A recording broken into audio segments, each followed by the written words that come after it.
Welcome to How to Play by Cathouse Gaming, where our goal is to explain the key game mechanics needed to get you and your table mates playing. We know you'd rather be gaming, so let's get started. Hey guys, today's game is Formula D. Formula D is a racing game that actually feels like you're racing a car. It's got the basic requirements of a track and race cars, but where it excels is the shifting of gears, the important decision making, and the table talk. Do you play it safe and take the sharp corner in second gear? Third? Or do you risk damaging your car and take it in fourth, which could potentially blow out your car, but it could equally cement your win? Of course, if you're remotely competitive, you'll try to talk your competition into making poor decisions, even if it's just to see what happens. In this video, we're going to cover the gameplay for beginners, so the game will end once everyone has completed a single lap around the Monaco route. The first car across the finish line wins. Each driver takes a plastic case, a cardboard dashboard, a gear stick, a peg, and a car. Place the dashboard basic side up within the plastic case.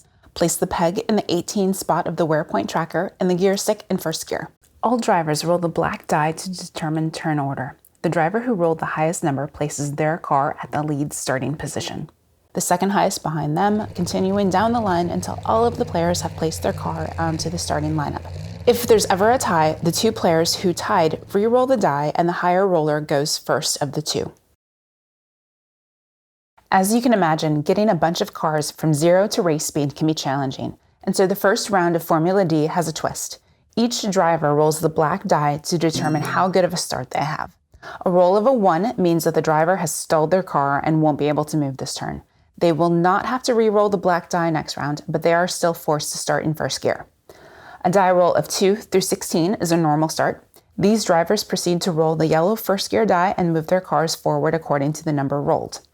Drivers who roll a 17 or higher have a great start. They're probably the ones who still remember the timing thing for the fast start in Super Mario Kart. These drivers skip rolling the yellow first gear die and immediately move their car forward 4 spaces, switching lanes to avoid cars blocking their path.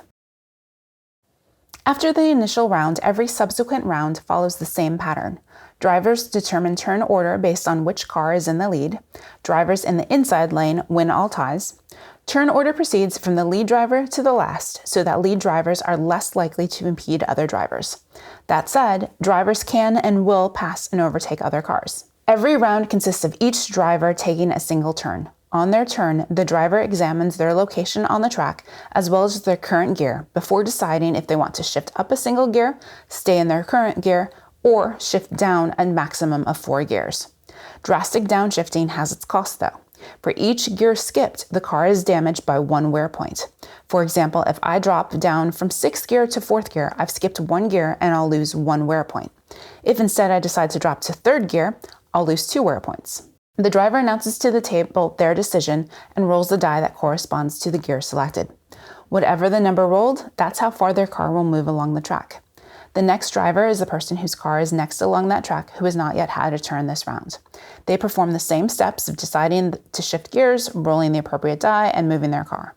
The round continues in this manner until each driver has moved along the track. At that point, turn order is reevaluated and the next round begins. Just like in real life, shifting into a higher gear allows you to go faster. Take a look at your dashboard. As you would expect, everyone starts in first gear. In first gear, you'll roll the yellow 4-sided die, which will allow you to move 1 or 2 spaces. Second gear corresponds to the orange 6-sided die and will allow movement of 2 to 4 spaces. This continues on to 6th gear, which uses the blue 30-sided die, allowing movement of 21 to 30. Let's talk details. Right off the bat, there are 2 basic rules. You can't drive through another car, that's just how physics works, nor can you drive backward on the track, because that kind of defeats the purpose. You absolutely can change lanes. You'll need to do this in order to overtake other cars, and moving to the outside lane can compensate for high rolls, while taking the inside lane allows you to move along the track faster. The caveat to this is that you can generally only change lanes in one direction. You can go towards the inside lane or the outside lane, but unless you are passing another car, you cannot do both. This is known as zigzagging and is illegal. Did you roll too high and are about to rear-end another driver? Hit the brakes. It's gonna cost you some wear points though. 1 wear point for every space that you don't travel. Think you can just rear-end someone and that'll be the end of it? Think again. That's also illegal, and drivers who do so are disqualified from the race. Did you just end your move on a space next to or just behind another car? That's super dangerous at racing speeds, so there's a risk of collision. You'll need to roll the black die to see if there's a collision. Roll a 5 or higher and your risky maneuver paid off. Roll a 4 or lower and lose 1 wear point for hitting the other vehicle. The laws of physics say it's a good thing to slow down for sharp corners.